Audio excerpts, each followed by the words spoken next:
Bonjour Monsieur Nsiala Isidore. Bonjour. Alors aujourd'hui je vais vous poser quelques questions. Commençons. Que pensez-vous de la locution du président? Bon, je crois bien que la locution du chef de l'État français, ça a été suivi par le monde entier. C'était devenu vraiment insupportable ce qui est en train de passer dans le cas du coronavirus. Il fallait qu'il vienne faire son intervention. Euh, j'ai vu les avancées euh, du gouvernement, les propositions, les aides, nous avons tous entendu. Mais je crois bien que ces variants, si vous ne faites pas attention, il y aura plusieurs variants. Là, nous en avons peut-être une affaire au moins de 4 variants qui circulent. On ne maîtrise pas. On ne maîtrise pas ces variants.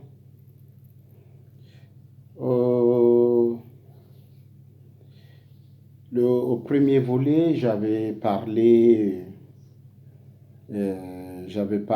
comment nous pouvons sauver cette planète. C'était entendu légèrement que nous suivons minute par minute ce qui se passe. J'avais demandé que cette guerre, on doit vous le préciser, hein, c'est une guerre.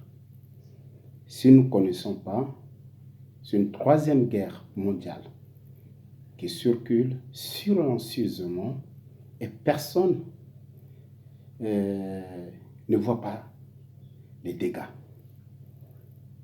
Mais je crois bien que plusieurs fois j'ai toujours dit, tant qu'il n'y aura pas de mesures communes dans le cadre de la mondialisation,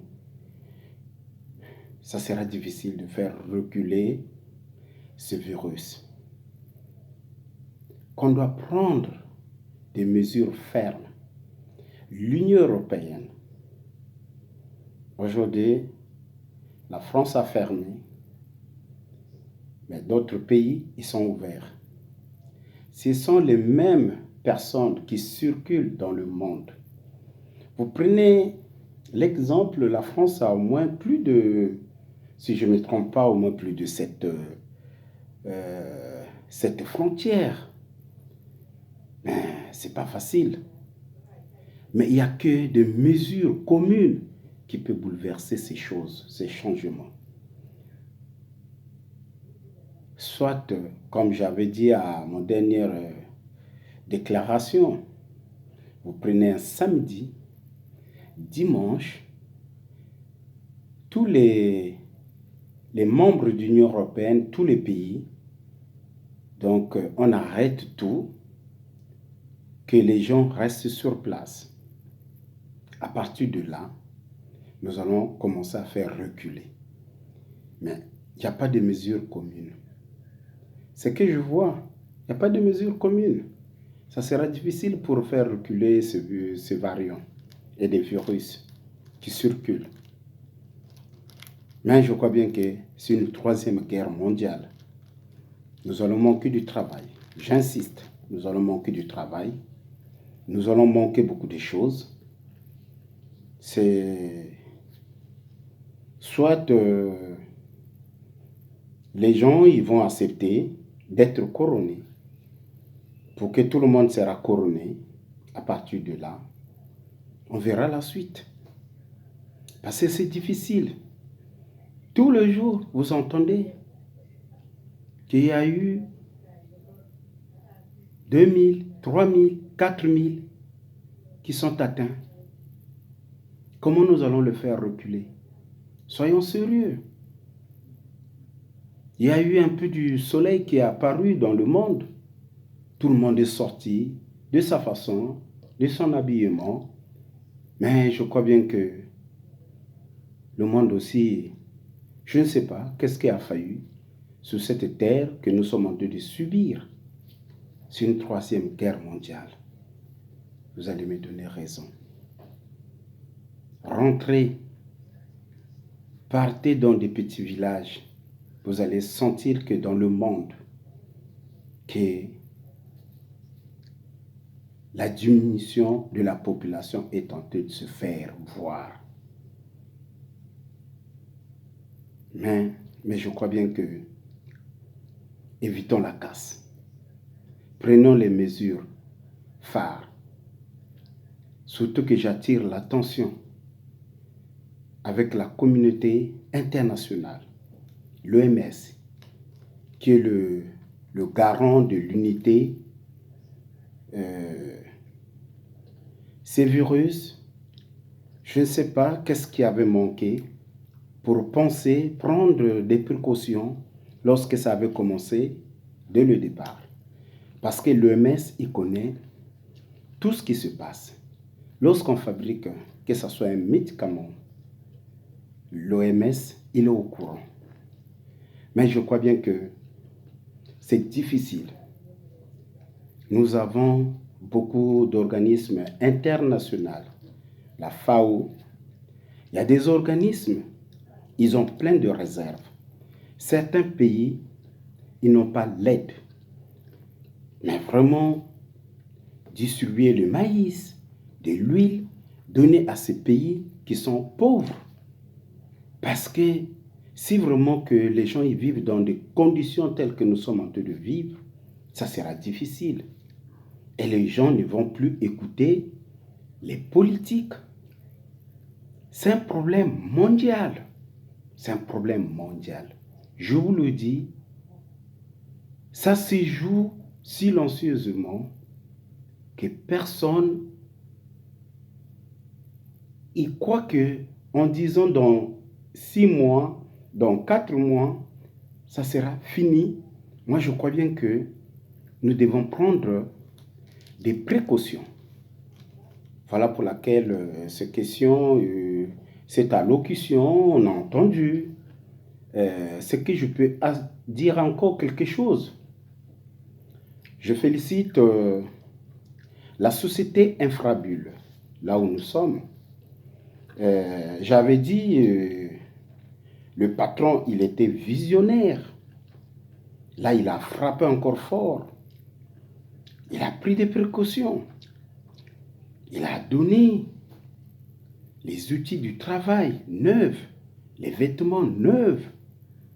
Mais je crois bien que l'organisation est en marche. Félicitations pour le président et le DG d'Homme. Je crois bien que nous avons plusieurs aussi directeurs. C'est Loïc. Sans oublier tout ce monde qui font que la société avance. Mais le gouvernement, nous avons entendu beaucoup de choses. Mais le BTP, depuis la crise a commencé, ceux-là qui travaillent dans le BTP, dans le monde, ils continuent toujours à fonctionner. Mais nous attendons aussi les primes que l'État doit verser aux ouvriers. Les ouvriers, ils sont un peu peut-être oubliés. Parce qu'il faut encourager les gens qui tiennent l'économie. Parce que le BTP, lorsque ça démarre, vous sentez que le monde entier va bien. Donc il faut les encourager. Ils sont là dehors, ils sont là partout pour que les fonctionnements, que ça ne s'arrête pas. Donc voilà pour laquelle nous avons entendu cette allocution. Il y a eu beaucoup de choses, mais je crois bien que qu'on n'oublie pas les ouvriers, ceux-là qui sont là, qu'il neige, qu'il fait chaud, ils sont là. Merci, c'était un peu long, mais je crois bien qu'il faut éclaircir les choses. Oui. Deuxième question. Monsieur Ntiala, quelle solution pouvez-vous donner pour le monde? Bon, je crois bien que la solution, c'est lequel? Ce n'est plus une baguette magique pour sauver le monde. euh, chacun de nous doit changer son comportement de vivre. Parce que je crois bien que toutes les provisions, les hommes d'affaires, que ce soit les ouvriers, toutes ce qu'ils ont pensé faire, mais je crois bien que les gens qui attendaient peut-être beaucoup de bénéfices, ils sont plus au rendez-vous. Ils sont plus au rendez-vous, donc ça sera un peu difficile. Donc c'est pour vous dire que, mais le seul conseil que je donne aussi, que beaucoup de sociétés, ceux-là qui ont de grands magasins, ils sont en train de faire des bénéfices. Ils doivent penser aussi aux ouvriers, à ceux-là qui travaillent. Ils doivent les encourager. Ça, à ce net moment-là, beaucoup de patrons, ils se frottent les mains. On ne va pas vous dire que pendant la crise, que tout le monde va être pauvre. Et certains patrons, ils sont en train d'enrichir de cette crise. Moi, j'appelle ça, c'est une troisième guerre mondiale qui est en train de se jouer froidement et sans que vous le sachiez que ce qui se passe. Donc, pour vous dire que le monde doit se préparer de tout ce qui est en train de se passer. Et je crois bien que j'ai répondu à... Peut-être vous avez la deuxième question. À bientôt, je serai bref. Oui. Troisième question. Comment peut-on sauver le monde? Bon, mais je crois bien que comment on peut sauver le monde? Suivez les recommandations du monde entier, dites par le monde entier, les gouvernements du tiers-monde, suivez les consignes. J'ai toujours parlé, pour sauver le monde entier, on doit jouer beaucoup de cartes, travailler la main dans la main, dans le cadre de la mondialisation, prenez les décisions fermes, comment nous pouvons faire pour reculer ces virus. Félicitons aussi les chercheurs qui se battent nuit et jour. C'est des gens aussi à féliciter, mais je crois bien que les vaccins, ceux qui sont en train de se battre, bon, nous allons voir qu'est-ce que ça va nous donner. Donc, il ne faut pas que ça soit entre parenthèses, ça va nous amener beaucoup de choses après. On ne sait jamais, ça aussi, ça sera une autre crise. Mais pour l'instant, nous faisons confiance aux chercheurs qui sont là, ils ont appris. Je crois bien que quand ils ont porté leur serment, ils ne vont pas fabriquer des médicaments pour tuer le monde. Donc, nous devons les soutenir. Donc, ce sont des hommes qui travaillent nuit et jour à arrache-pied. Je crois bien que nous allons réussir à ce programme, ce qu'ils sont en train de faire. Félicitations, du courage. Je crois bien que leur récompense aussi, ça doit suivre aussi, c'est très important pour les chercheurs.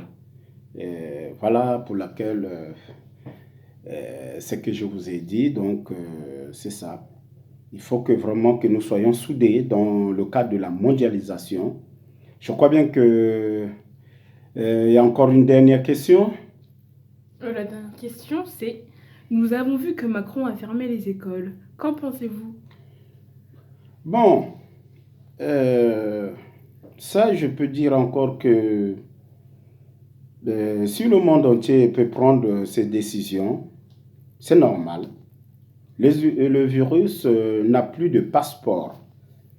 Le virus, il circule quand tu veux. Parce que là, nous sommes en train de réfléchir. Comment le virus arrive dans des villages, les fonds. Est-ce que c'est aérien? Personne ne nous explique. L'Organisation mondiale de la santé devait nous dire comment ce virus, on nous a parlé, en se disant bonjour par la main, on le transmet. Lorsqu'on est sale, on le transmet.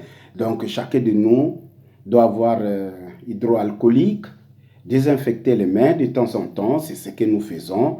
Mais on se demande, ce virus est devenu un peu incontournable. On ne sait pas comment ça s'est transmis actuellement. J'ai un collègue qui est parti travailler ensemble avec nous et subitement que il a reçu un coup de fil que sa femme était malade et il a fait demi-tour. Donc, on se demande comment une personne peut être atteinte et l'autre, il n'est pas atteint. À quel moment que ce virus a circulé? Donc, moi, je crois bien que c'est lorsque le virus rentre à la maison, normalement, ça ne doit pas dire que non, ça prend l'enfant, ça laisse les papas. Mais ces virus, c'est un peu compliqué. C'est pour ça que j'ai toujours parlé il y a la guerre mondiale qui est en train de se jouer dans le cas de virus. Clair là-dessus. Si nous continuons à ce que nous sommes en train de vivre aujourd'hui, nous n'allons pas avancer. Donc voilà pour laquelle la décision que le président a prise, repousser encore les vacances, mais je crois bien que jour par jour, les techniciens ils sont là, ils sont en train de voir si ça ne pourra pas améliorer. Moi je crois bien que ça sera difficile encore à revenir. Et puis j'attire encore l'attention. Ce qui est en train de passer, c'est à nous de prendre des précautions. Normalement, dans de grandes villes, on devait beaucoup encourager, j'ai suivi son allocution, il faut encourager les gens de travailler en télétravail, c'est très important. Et puis, il faut que vraiment, comme on disait à l'époque, l'exode rural, le départ des villageois en ville. Mais là, vraiment, on demande des gens de faire le retour dans les villages natals qu'on avait oubliés, aller débroussailler l'herbe pour faire fonctionner ces mêmes villages. Ça, ce sera encourageant, travailler en distance. Mais si vraiment que les gens restent quand ils restent sur place, on ne va pas faire reculer ce virus. Il faut que ça soit, si on était 10 000 dans une seule même ville, si la ville peut encore libérer du monde pour faire aérer la ville, je crois bien qu'on aura encore beaucoup de changements. J'encourage, comme les gens sont en train de voyager, sont en train de partir, on peut dire que nous, on était en Bretagne et subitement, on est revenu. C'est comme aussi que s'il y avait du nombre de personnes là-bas, il y aura encore moins de population puisque ceux-là qui travaillaient là-bas, ils sont repartis dans leur village. Donc, c'est pour vous dire que c'est ça, il faut encourager.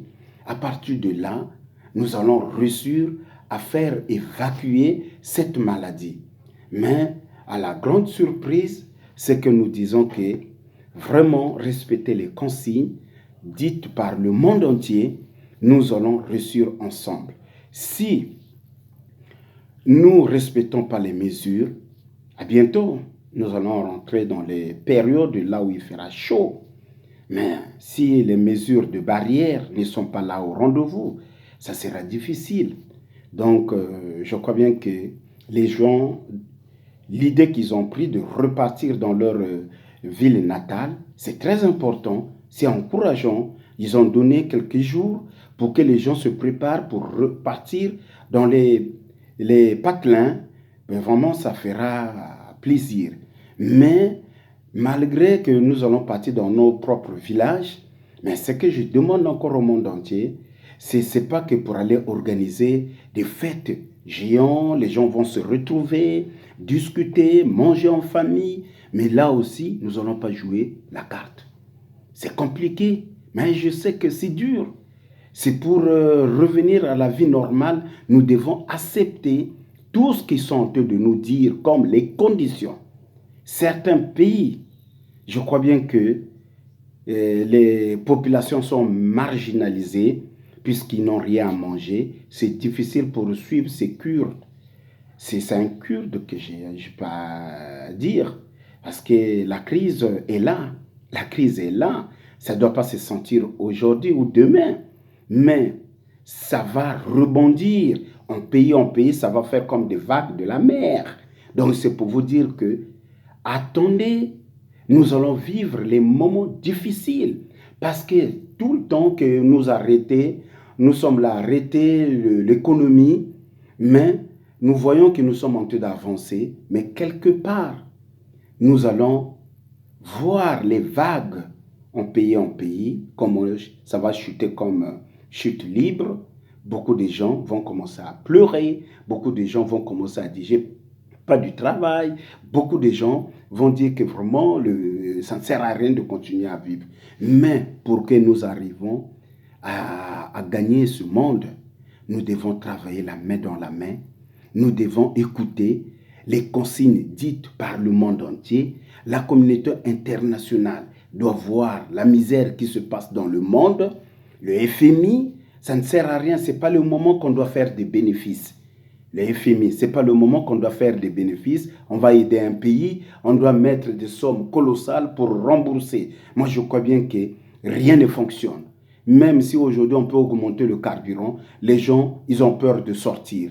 Vous allez voir que les chutes des barils, ça va arriver. Ceux-là qui comptaient sur le baril, il faut mettre ça dans la tête. La population est en train de disparaître. Nous sommes en train de perdre des mémoires des gens qui ont l'histoire du monde